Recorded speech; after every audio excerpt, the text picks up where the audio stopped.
একটা সুন্দর কবিতা আমরা আলোচনা করব, small towns and river, Mamang দায়ের লেখা। মামাং দাই আমরা সবাই জানি যে অরুণাচল প্রদেশের সেন্টিমেন্টগুলোকে বারবার তুলে ধরেছে। এখানে আমরা যখন পড়বো স্মল রিভার অ্যান্ড টাউন, এটার একটা সামারি বা সিনপসিস আকারে বলবো। এটাকে খুব ডিটেলস আমি আজকে আলোচনা করবো না, কারণ আগের দিন এটাকে আলোচনা করেছি আমি বেসিক্যালি, ঠিক আছে। তবু সামারি আকারে চেষ্টা করবো 5 মিনিটের মধ্যে বুঝিয়ে দিতে পুরো বিষয়টাকে। Let's get start. Small town and river. Small town মানে কি ছোট শহর, এবং রিভার নদী। স্মল টাউনস কবিতা লাইনে শুরু করে দিলাম, তার কারণ মামাং দাই নিয়ে এত বেশি আমি বলেছি 4-5টা ক্লাস ধরে, ওইগুলো নিয়ে আর বেশি কিছু বলবার নেই, ঠিক আছে। তো দেখে নেবে, রেকর্ডিং করে দেওয়া আছে, মামাং দাই নিয়ে অনেক কিছু বলা আছে, তোমরা যদি চাও জানতে এগুলো দেখে নেবে। হ্যাঁ, আমি সরাসরি লাইন বাই লাইনে আসি, সামারি ওয়াইজ পড়াচ্ছি। স্মল টাউনস, ছোট town, always remind me of death. Mamang Dai বলছি ছোট টাউনে, যখন আমি ছোট টাউনের কথা মনে করি আমাকে মৃত্যুর কথা মনে করিয়ে দেয়। কেন? যারা আমরা ছোট টাউন থেকে মেট্রো সিটিতে যাই, বড় শহরে যাই কাজ করবার জন্য, আমরা কখন গ্রামে ফিরে আসি? হয় কারো বিয়ে, বা কেউ মরে তরে গেছে, কেউ মারা গেছেন, তখন আমরা বাধ্য হয়ে চটজলদি গ্রামে ফিরে আসি। তো ছোট টাউন, আমি আমার টাউনে যাচ্ছি, হঠাৎ করে যদি তোমার কোনো বন্ধু, তুমি কর্মসূত্রে কলকাতায় তুমি কাজ করছো, হঠাৎ করে তোমার বন্ধু বলল যে আমি কালকে আমি টাউন যাচ্ছি, তো তুমি একটু ভয় পাবে যে কি হলো রে তোর, যে তুই হঠাৎ করে টাউনে যাচ্ছিস। তার কারণ সাধারণত আমরা ছোট টাউনে হঠাৎ করে কখন যাই? যখন কেউ মারা গেছে, পরিবারের আত্মীয় স্বজন, তখনই আমরা অল অফ সাডেন নিজের টাউনে ফিরে আসি। তো এটাই বলছেন স্মল টাউন। বিশেষ করে অরুণাচল প্রদেশে যেহেতু ওই আতঙ্কবাদী সমস্যা রয়েছে, প্রচুর মানুষ, নিরপরাধ মানুষ প্রায়শই মারা যায়। তো small towns always remind me of death. তাহলে ছোট শহর আমাকে মৃত্যুর কথা মনে করিয়ে দেয়। রিমাইন্ড মানে মনে করিয়ে দেয়। তাহলে ছোট শহর আমাকে সবসময় মৃত্যুর কথা মনে করিয়ে দেয়। মাই হোম টাউন, আমার হোম টাউন, লাইজ কামলি, আমার হোম টাউন অবস্থিত, লাইজ মানে অবস্থিত, কামলি শান্তভাবে অবস্থিত, অ্যামিড দ্য ট্রিজ। আমার হোম টাউনটা কেমন? আমার লাইজ মানে কি অবস্থিত, এখানে থাকা। আমার হোম টাউনটা কেমন? একটা শান্ত, কামলি মানে শান্ত, একটা শান্ত পরিধির মধ্যে অবস্থিত। অ্যামিড দ্য ট্রিজ, যেখানে প্রচুর গাছ রয়েছে, অ্যামিড মানে মধ্যে। আমার হোম টাউন, আমার নিজের গ্রাম, আমার নিজের ছোট শহর, বিভিন্ন গাছের মধ্যে ঘেরা একটা ছোট্ট জায়গা, শান্ত শান্ত একটা পরিবেশ। যেগুলো স্মল টাউন হয় সেগুলো শান্তই হয়, শান্তির জন্য ওইখানে মানুষ থাকে, বুঝতে পারলে? তো যাই হোক, ইট ইজ বলতে কি? ইট ইজ বলতে my home town. It is বলতে কি? My home town always the same. আমার হোম টাউন কিন্তু সবসময় একই রয়ে গেছে।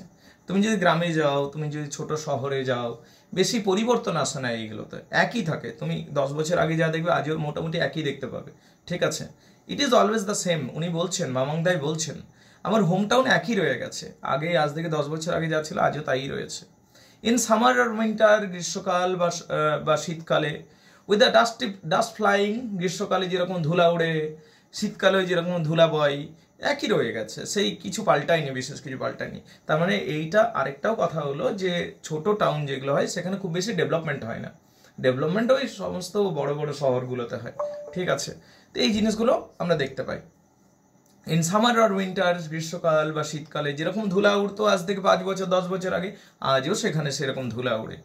Or the wind হাউলিং down the gorge, বা নদীর পাড়, গর্জ মানে নদী, খরস্রোতা নদী, যেখানে নদী প্রবাহিত, সেই নদীর পাড়ে আজও সেখানে উইন্ড, বাতাস হু হু করে বইতে থাকে। হাউলিং, হাউলিং মানে চিৎকার করে প্রবাহিত হওয়া। তো এখনো কিন্তু ওই নদীর পাড়ে এখনো বাতাস সেভাবে প্রবাহিত হচ্ছে। এটা ছিল ফার্স্ট প্যারা, হয়ে গেল। সেকেন্ড প্যারাতে আসছি, আর যেহেতু রিভিশন করাচ্ছি সেই জন্য এত স্পিডে পড়ছি আমি। Just the other day someone died, এই ধরো সেই দ্বিতীয় প্যারাতে, just the other day someone died, এই ধরো সেদিন কেউ মারা গেল। In the dreadful silence we wept, চরম নিস্তব্ধতার মধ্যে আমরা কান্নাকাটি করেছিলাম। জাস্ট দ্য আদার ডে, এই ধরো অন্য দিন, সামওয়ান ডাইড, কেউ মারা গেছিল। ইন দ্য ড্রেডফুল সাইলেন্স, চরম নিস্তব্ধতার মধ্যে, মানে ভয়ঙ্কর নিস্তব্ধতার মধ্যে, ড্রেডফুল সাইলেন্স, উই ওয়েপ্ট, আমরা কান্নাকাটি করেছিলাম। উই ওয়েপ্ট, আমরা কান্নাকাটি করেছিলাম। Looking at the sad wreath of tuberose, এবং কি আমরা কি দুঃখী চোখে দেখছিলাম রজনীগন্ধার মালাগুলোকে। রজনীগন্ধা ফুলের মালা কখন দেওয়া হয়? লোক মরে তরে গেল, কোনো মানুষ মারা গেছেন, তখন রজনীগন্ধার মালা তার উপর চাপিয়ে দেওয়া হয়, ঠিক আছে। তো সেই দুঃখী চোখে রজনীগন্ধা ফুলের মালাগুলো আমরা দেখছিলাম। Life and death, life and death, জীবন আর মৃত্যু, জীবন আর মৃত্যু, এটা এই চক্রটা সবসময় ঘুরে চলেছে। Life and death, life and death, জীবন এবং মৃত্যু, জীবন এবং মৃত্যু। Only the rituals are permanent. জীবন এবং মৃত্যু, জীবন এবং মৃত্যু সবসময় চলতে থাকে। এই কনসেপ্টটাকে জোর দেওয়ার জন্য দুবার ব্যবহার করা হয়েছে, life and death, life and death. জীবন মৃত্যু, মানুষ জন্মায় মানুষ মরে, মানুষ জন্মায় মানুষ মরে, এই চক্র চলতেই থাকে। Only the rituals are permanent. তবে ওই ওই যে রিচুয়ালস, মরলে মানুষকে ওখানে নিয়ে যেতে হয়, ওই নদীতে অ্যাসগুলো মানে ছাইগুলো ঢালতে হয়, ওখানে প্রণাম করতে হয়, এই রিচুয়ালসটাই পার্মানেন্ট। মানুষ আসে, মানুষ মরে যায়, শুধু রিচুয়ালস হাজার হাজার বছর ধরে যে চলেছে সেইটাই সম্ভবত পার্মানেন্ট বলে মনে হয়। মানুষ তো ক্ষণস্থায়ী, কিন্তু রিচুয়ালসগুলো সেই প্রাচীন কাল থেকে আজও পর্যন্ত চলে আসছে, সেইগুলোই পার্মানেন্ট বলে মনে হয়। The river has a soul. নদীর একটা আত্মা আছে। The river has a soul, নদীর একটা আত্মা আছে। In the summer it cuts through the land. নদীর একটা আত্মা আছে। The river has a soul, নদীর একটা আত্মা আছে। In the summer it cuts through land. এবং গ্রীষ্মকালে নদীটা, ইন দ্য সামার, গ্রীষ্মকালে নদীর একটা আত্মা আছে। আমি আগেই বলেছি, মামুন দায়ের যদি কবিতাগুলো পড়ো, পাহাড়কে ওখানে জীবন্ত মনে করা হয়, নদীকে জীবন্ত মনে করা হয়, জঙ্গলকে জীবন্ত মনে করা হয়, গাছকে জীবন্ত মনে করা হয়। পাহাড়ি মানুষদের সেন্টিমেন্ট এটা, যে পাহাড়ি মানুষরা সর্বদা তোমার প্রকৃতিকে জীবন্ত মনে করে। তো এখানে ইনি তারই সেই সেই সেই প্যান্থিজম, যেটা উইলিয়াম ওর্ডসওয়ার্থ অনেক অনেক আগে বলে গেছিলেন, সেই কনসেপ্টটা হাজার হাজার বছর ধরে যে কোনো আদিবাসী সমাজে আমরা দেখতে পাই, যে প্রকৃতি হয় জীবন্ত। তো যাই হোক, এনারাও সেটা বিশ্বাস করেন যে নদীর মধ্যে জীবন রয়েছে। The river has a soul, নদীর মধ্যে আত্মা রয়েছে। নদী হলো একটা প্রাণবন্ত সত্তা। In the summer it cuts through the land. গ্রীষ্মকালে নদী প্রবাহিত হয় ভূমির মধ্য দিয়ে একদম আস্তে আস্তে, কারণ নদী জল কমে যায় তখন। Like a torrent of grief, যেন চোখের জলের মতো। চোখের জল যেমন আস্তে আস্তে আস্তে আস্তে গড়িয়ে পড়ে, ঠিক নদীর জলও ঠিক সেই সময়, গ্রীষ্মের সময় মৃদুভাবে চলতে থাকে, একটা নালার মতো চলতে থাকে। ঠিক নালা বলাটা ভুল হবে, এখানে চোখের জল বলেছে, সেই চোখের জলের মতো প্রবাহিত হতে থাকে। সামটাইমস কখনো কখনো I think it holds its breath. আমার মনে হয় কখনো কখনো এইগুলো যখন দেখি, কখনো কখনো আমার মনে হয়, আমি মনে করি ইট হোল্ডস ইটস ব্রিথ। আমার মনে হয় এই যেন নিঃশ্বাসটাকে আটকে রেখেছে। Seeking a land of fish and souls the, এবং দেখো, seeking a land of fish and stars, এবং ওই যে নদীটা চোখের জলের মতো প্রবাহিত হচ্ছে আস্তে আস্তে, ও কোথায় যেতে চাইছে, কোন গন্তব্যস্থলে যেতে চাইছে? সমুদ্রে মিশতে চাইছে। সমুদ্র হলো মাছেদের ভূমি, land of fish and star. রাত্রিবেলাতে সমুদ্রের সমস্ত তারার রিফ্লেকশনগুলো পড়ে, সেইটাই হচ্ছে ব্যাপার। বলছে ওই যে চোখের জলের মতো নদী গ্রীষ্মকালে চলতে থাকে, যেন খোঁজ করে, কিসের খোঁজ করে? সমুদ্রের খোঁজ করে। সমুদ্র হলো land of fish and stars, যেন সমস্ত মাছের ভূমি এবং সমস্ত তারাদের ভূমি। The river has a soul. আমি আবার বলছি, নদী হলো একটা জীবন্ত সত্তা, নদীর একটা আত্মা আছে। It knows stretching past the town. It knows, এটা জানে, stretching past the town from the first drop of rain to dry earth. নদী সব কিছু জানে। প্রাচীনকাল থেকে এর যেহেতু অস্তিত্ব রয়েছে, সেই প্রাচীনকালে এই টাউনটা কেমন ছিল সেখান থেকে শুরু করে কখন প্রথম জলের ফোঁটা পড়েছে সেইটাও জানে। এই শুকনো ভূমিতে কখন জলের ফোঁটা পড়েছে সেইটাও নদী জানে। And mist on the mountain top, কখন পাহাড়ের কাছে মেঘ জমে সেটাও জানে। দ্য রিভার নোজ, নদী সব কিছু জানে। দ্য ইমর্টালিটি অফ ওয়াটার, আসলে নদী হলো একটা অমর সত্তা, নদী হলো একটা অমর জীবন্ত সত্তা, এবং এটা একটা অমর সত্তা, ইমর্টাল, এটা একটা এন্টিটি। এটা হলো নদী। এ সাইন অফ হ্যাপি পিকচার্স, একগুচ্ছ খুশির ছবি। এ সাইন অফ হ্যাপি পিকচার মানে তুমি বলতে পারো আ গ্রুপ অফ হ্যাপি পিকচার্স, এইটা চলছে। এ সাইন অফ হ্যাপি পিকচার্স, একগুচ্ছ খুশির ছবি। Marks the days of childhood, নির্দেশ করে শৈশবকে। শৈশবের এবার কথা বলছে, শৈশবে আমাদের একগুচ্ছ খুশির ছবি আমাদের মাথাতে ভরে থাকে, তা একগুচ্ছ খুশির ছবি মিলেই হয় শৈশব। Small town grows the anxiety, small towns grows with anxiety, ছোট টাউনের মানুষগুলো grows with anxiety for the future. ছোট টাউনের মানুষগুলো যত বড় হয় তত যেন দুশ্চিন্তাগ্রস্ত হয়ে ওঠে ভবিষ্যতের কথা ভেবে ভেবে।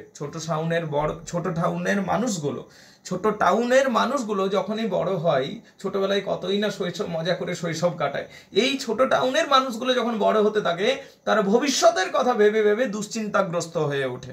এটাই বলছে, small towns grow with anxiety for the future. ছোট টাউনের মানুষগুলো যখন বড় হয় তারা দুশ্চিন্তাগ্রস্ত হয়ে ওঠে ভবিষ্যতের কথা ভেবে। দ্য ডেড, মৃতদিকে, আর প্লেস পয়েন্টিং ওয়েস্ট। আমাদের কালচারে, আমাদের সংস্কৃতিতে মৃতদিকে রাখা হয় পশ্চিমের দিকে পয়েন্ট করে, পশ্চিমের দিকে পয়েন্ট করে।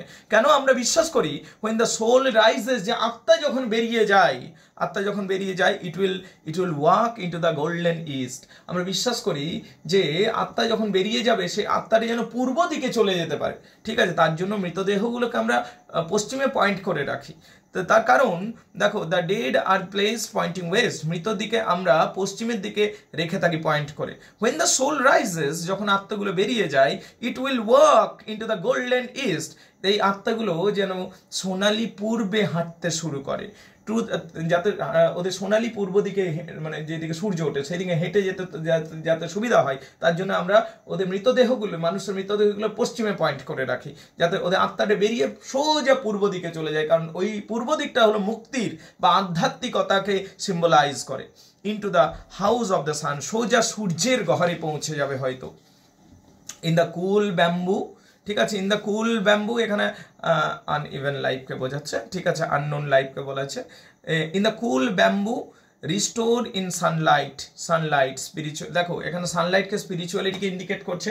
সূর্য হচ্ছে আধ্যাত্মিকতার প্রতীক, ব্যাম্বু হচ্ছে মানুষের জীবন, ঠিক আছে, মানুষের জীবনে ব্যাম্বুই ব্যাম্বু রয়েছে, বুঝতে পারলে? In the cool bamboo, right, in the cool bamboo, মানুষের জীবন হলো ওই সেই শীতল বাঁশ গাছের মতো। রিস্টোর ইন সানলাইট, যেটা সূর্যের আলো পেয়ে, সূর্যের আলো পেয়ে যেন উজ্জীবিত হয়ে ওঠে, ঠিক আছে। Life matters like this, life এইভাবে ম্যাটার্স লাইক দিস, জীবন এইভাবেই চলে, বুঝতে পারলে? In small town by river, নদীর পাশের ছোট টাউনগুলোতে জীবন এইভাবেই অতিবাহিত হয়। We all want to walk with God, আমরা আসলে গডের সাথে হাঁটতে চাই। We all want to walk with God, আমরা আসলে কিসের সাথে হাঁটতে চাই? আমরা এইভাবে ছোট টাউনে, ছোট টাউন মানে প্রকৃতি পরিপূর্ণ জায়গা, প্রকৃতি মানেই আমাদের কাছে গড, আমরা এইভাবে গডের সাথে সবসময় ওয়াক করি বা হেঁটে চলি। কামান গাইস, দেখে নাও শেষ স্ট্যান্ডাটাকে আরেকবার বলে দিই 1 মিনিটের মধ্যে। ইন দ্য কুল ব্যাম্বু, হ্যাঁ হ্যাঁ, ও দাঁড়া, 4th স্ট্যান্ডা বললে না, দাঁড়াও, 4th স্ট্যান্ডা মানে লাইনটা একটু বলবে। A sign of happy picture. Okay, okay, okay. The river has a soul. ঠিক আছে, বলে দিচ্ছি। দেখো বলছে, the river has a soul. নদী হলো একটা জীবন্ত সত্তা, নদীর মধ্যে একটা জীবন্ত সত্তা রয়েছে, ঠিক আছে। It knows stretching past the town. এটা সব কিছু জানে যে অতীতে এই যে ছোট শহরটা গড়ে উঠলো কি করে, এর সব কিছু জানে, অতীত বর্তমান ভবিষ্যৎ সব কিছু জানে। From the last drop of rain to the dry earth, প্রথম বৃষ্টিপাত যখন হয়েছিল সেখান থেকে শুরু করে একদম শুকনো অনুর্বর মাটি পর্যন্ত এর সব ইতিহাস জানা আছে, কারণ নদী একটা জীবন্ত সত্তা। On mist on the mountain top, পাহাড়ের উপরে যে মেঘগুলো, মিস্ট মানে কুয়াশা, মেঘ যেগুলো জমে, সেই পর্যন্ত সব কিছু জানা। দ্য রিভার নোজ এভরিথিং, নদীটা সব কিছু জানে। দ্য ইমর্টালিটি অফ রিভার, আসলে নদী হলো একটা অমর সত্তা। এই অংশটা তোমাদের প্রবলেম ছিল, একটু বলে দিলাম, একবার দেখে নাও, কার কি অসুবিধা আছে বলো। Complete. Thank you very much indeed guys.